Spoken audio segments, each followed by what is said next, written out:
So yeah, good afternoon. Thanks for sticking it out to, I guess, what's the last talk in this this stream today. So my name is Kirk Rockwell. I'm representing the Alberta Machine Intelligence Institute. We're from Edmonton, Alberta in Canada. And I'm going to talk to you a little bit about a program that we run related to emissions reduction using AI. So this isn't going to be a technical talk, so if anyone is here for that, I apologize in advance. But what I'm going to do is tell you a little bit about what we do, how we fit in Canada's AI ecosystem, and then I'll talk a little bit about our emissions program and sort of what we do as an organization and how companies can work with us, how we can help companies. So just in the way of a bit of history, so Canada actually had and launched the first national AI strategy in the world. It was in 2017. Since that time, the federal government in Canada has now invested, I think it's actually over that number, $568 million. So originally the Pan-Canadian AI strategy funded the creation of 3 AI institutes across the country. You can see them across the bottom. So there's Amii, which is obviously the organization I'm with, but there's also Mila in Montreal and Vector in Toronto. The funding that went into the AI strategy, you can see listed here, was really about making Canada a destination for AI. So a lot of it was around recruiting and retaining top talent, so mostly in research and academic environments. But then also, as that strategy was renewed in the last year or so, there was a focus on enhancing commercialization activities, working directly with companies to help them implement AI technologies. So a little bit about Amii. This is sort of the I guess we often refer to as kind of the virtuous circle where we're in the middle. So we're affiliated with the University of Alberta, which is a top AI research institution in the world, consistently ranks in the top 3 over the last 20 years.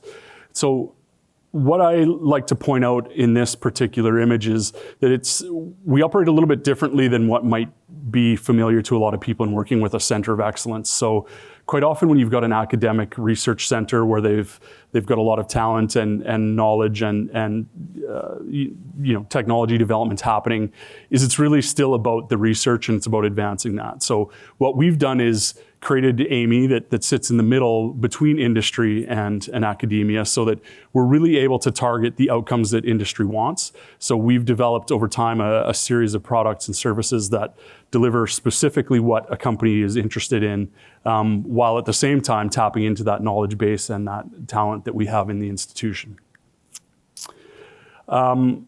Just wanted to, did I miss one? Nope. I just wanted to touch on this a little bit. In our region in Alberta, one of the advantages we have or sort of distinguishing features is that we are home to probably the world's leading research in reinforcement learning. I'm not sure if everyone is familiar with that, but essentially it's a subset of machine learning. It was founded by one of our chief scientific advisor, Dr. Rich Sutton, who you'll see in a minute here. And we're finding that it's really gaining a lot of interest and uptake from industry wherever there's sort of closed loop processes and things like that, where there's a lot of potential for automation and having these more autonomous agents, I guess, at work within your system. So this is Dr. Sutton, as I mentioned, and this was his response. I think he was asked something about, concern that somebody had about AI and humanity and machines sort of taking over our lives. And I use this quote quite often because it really does influence the way we think and operate at Amii. So he said, AI is the desire to understand the world. It's the desire to make tools to make ourselves better. So he's saying that AI is totally human. It's a natural continuation of what we are. It's just another tool that we can use to do more and be more. The primary areas of research that we engage in within our organization are these listed here. I won't list them off because you can read them. As I said, one of our biggest areas is reinforcement learning that sort of sets us apart from the rest of the world. And it's an area that I think is growing quickly. But of course, we do work in all of these other areas as well. So going back to the description I gave earlier about how we work with industry, we developed what we call an AI adoption spectrum, which you can see here. And so there's 5 steps that we've identified, and then we've developed tools to work with a company to actually assess where they're at any given time along that spectrum. And then we have products and services that we provide to meet them wherever they're at on that journey.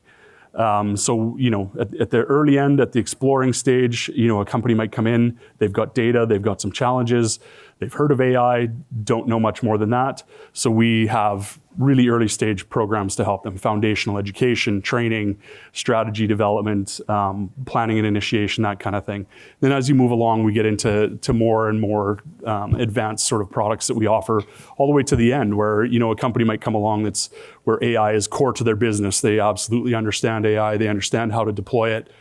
But maybe they've reached the limit of their expertise, or maybe the entire field of AI hasn't advanced far enough to solve the problem they're looking for. And that's where we can actually connect back into our research leaders at the U of A to help tackle those problems through an advanced technology engagement.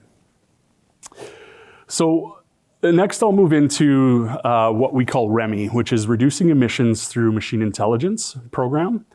And how that came to be, there's a couple of ways, and I'll get to them both. But first of all, as a part of Canada's climate plan, you can see the plan is to reduce emissions overall by 45% below 2012 levels by 2025. So we're getting pretty close to that. And there will be big fines for those that are missing the mark. So in order to meet these challenges and overcome the challenges, I guess, to meet these targets, that's sort of where we come in. We're one group that comes in to help solve that problem. So that was nationally. At the provincial level, there was a program called TIER, which is Technology and Innovation for Emissions Reduction. So in our province, we're an energy producing and emissions intensive region. So the government, I'm not sure the number of years ago exactly, but it's more than a decade ago, actually. The government of Alberta implemented a program where it's a polluter pay scenario. So major emitters of greenhouse gas emissions have to pay, on a per ton basis for carbon emissions. That money goes into a specific fund that is used solely for technology and innovation projects that focus on reducing emissions. We received a grant from that organization within government to help companies do that using AI and machine learning. So I've got 3 case studies here that I'll kind of walk through. So the way the program worked for us is we received this funding, and essentially it was more or less open to us how we wanted to deliver that. So we focused in a couple of primary areas, and those were obviously energy was a big one, but also agriculture.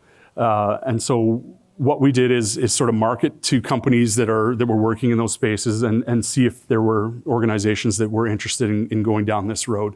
So we worked with a number of companies. I'm going to highlight only 3 of them here today. So the first example is an oil and gas related example. So in Alberta, we use a process. One of the processes that's used to extract oil is called steam-assisted gravity drainage. So this is where steam is actually injected into a reservoir. There's a graphic illustrating it. So steam is injected down a hole, and then there's a production well beside that. So the steam heats the oil, flows into the well, and you increase production that way. So there was a major oil and gas company, international. I don't have permission to say who it was, so I won't. But it's a major oil company. Worked with us to help identify, what they might do using AI in solving some of their problems. So what we did with them is they were really early on their journey in AI adoption. So the first thing we identified that we needed to do with them was they had a decent sized team that were dedicated to this of data analytics folks and things like that. But they were still lacking sort of foundational AI knowledge. So the first thing we did was put them through a machine learning foundations program that we created specifically for this company. So that's basic training in machine learning, essentially. Following that, we did what we call an AI planning and initiation session. So that's where we'll sit down with the company. They'll take kind of what they learned in the foundations level, and they'll start to think about, okay, what are some of the problems that we think we might be able to solve using an AI model? We help them figure out, what some of the best cases they have are. And so in this case, we identified about 4 different projects, but the one that they landed on as ultimately being the one that they were most interested in is one that would help them prevent sort of low temperature zones or cooling zones in that reservoir. Because obviously the colder it gets, the more energy you have to put into it to heat it to get the oil extraction at the level you want. And then so that the more efficiency you gain there is a direct line to reducing emissions, upstream when you're producing the steam. So following that work, we went to sort of a second phase. We did all of these projects in phases. So that first phase was kind of just figuring out what they wanted to do.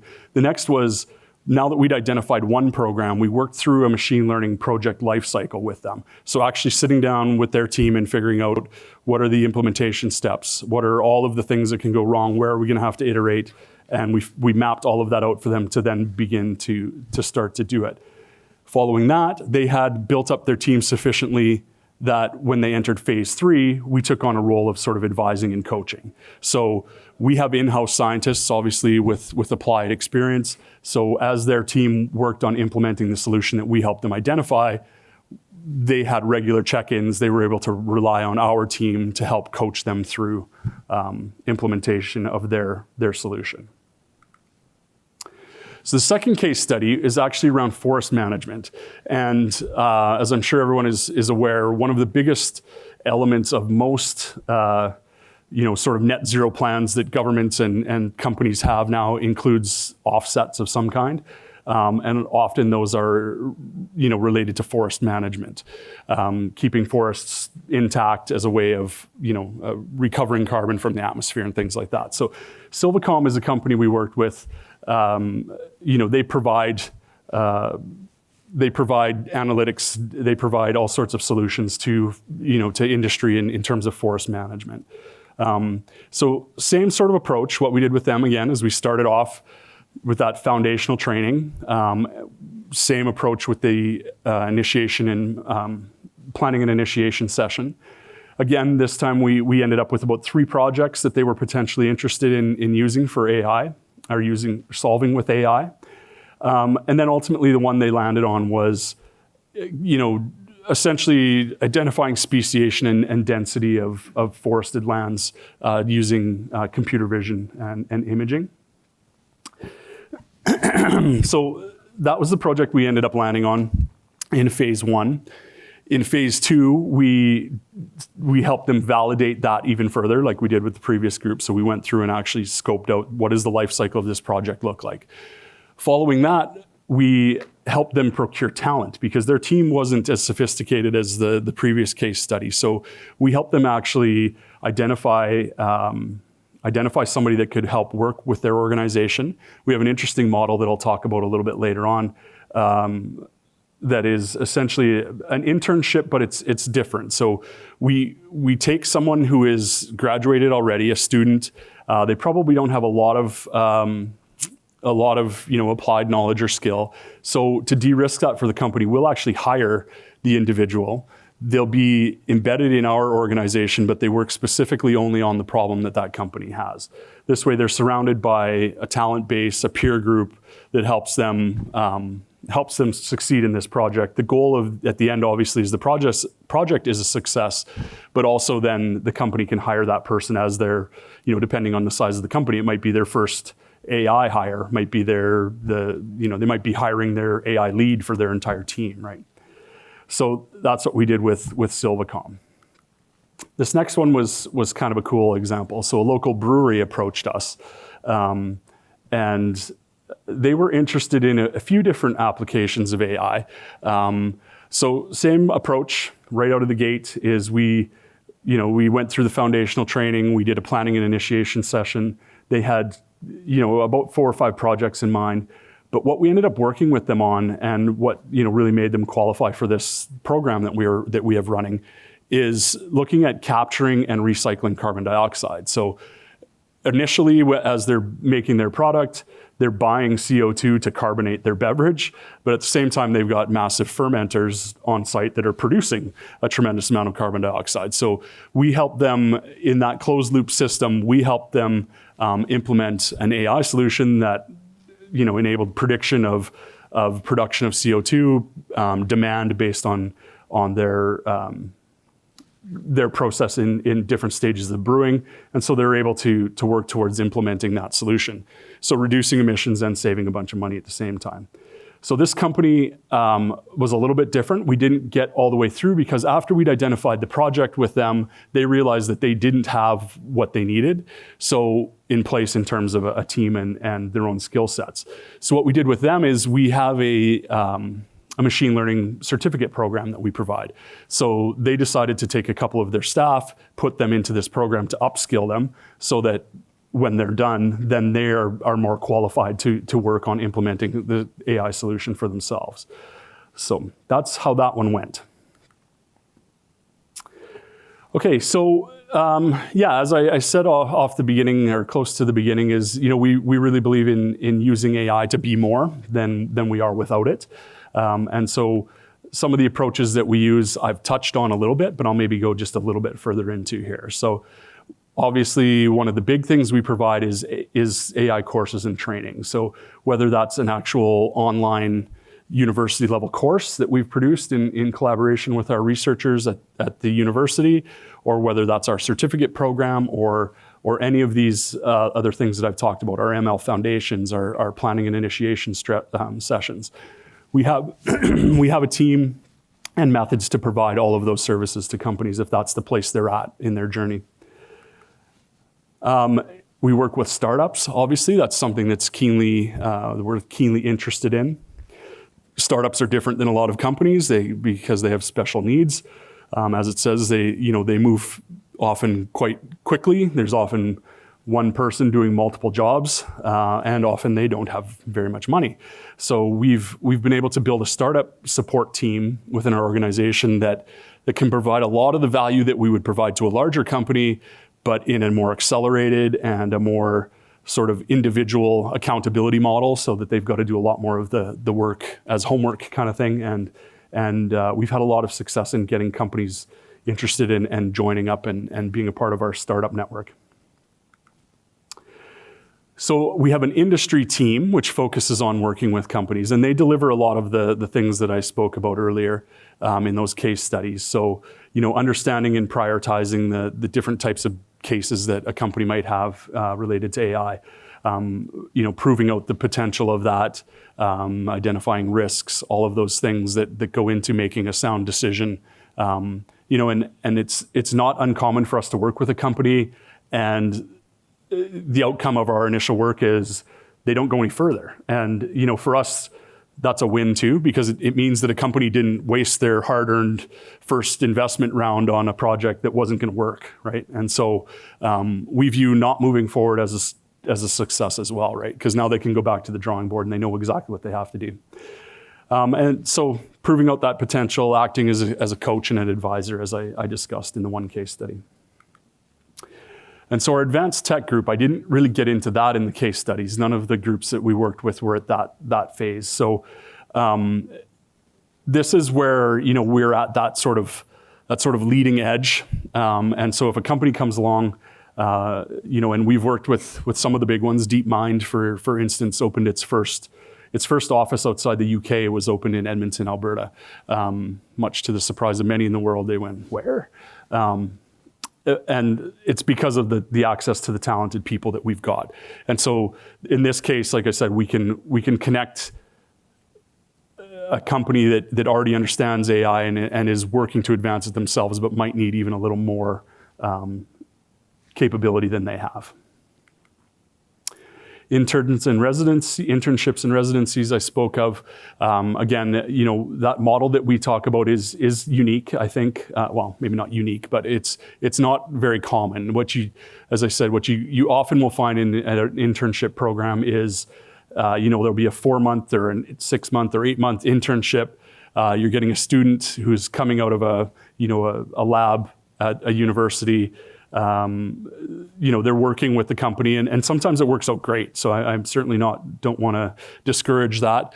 But often what we found is it leads to, there's often misalignment, right? The internship often results in being more about the educational opportunity than it does in the solution for the company. And so the approach that we've taken is, how can we maximize the benefit to the company?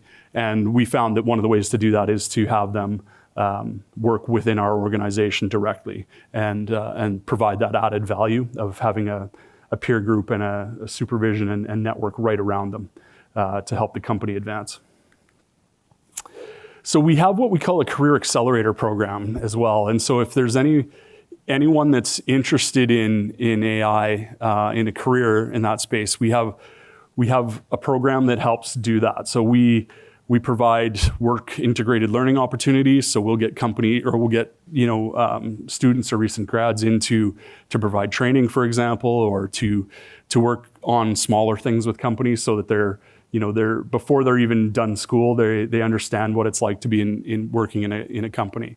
We've done pretty big things where we have what we called AI Week, was last year in May, and so we got industry sponsorship to bring in 500.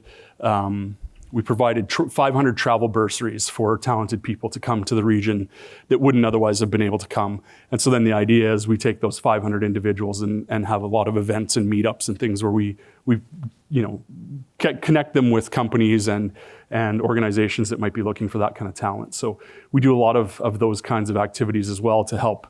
It helps the companies, it helps our local ecosystem, and it helps the individuals that are trying to get into the field. So that's one of the other areas that we focus. So I will just throw this one up there because in addition to all the work we do with companies, we are still very much supported by the governments of Canada and Alberta and their subsidiaries and agencies.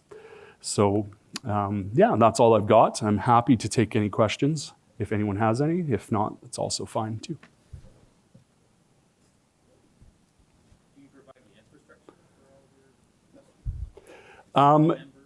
It depends. So we can. I shouldn't say we can. We can find partners to do that, because we don't have sort of open access infrastructure. We have some that's closed off, but there are organizations locally that have the infrastructure who's have similar mandates to ours to help grow companies and help grow the system, and so we can certainly help partner with those.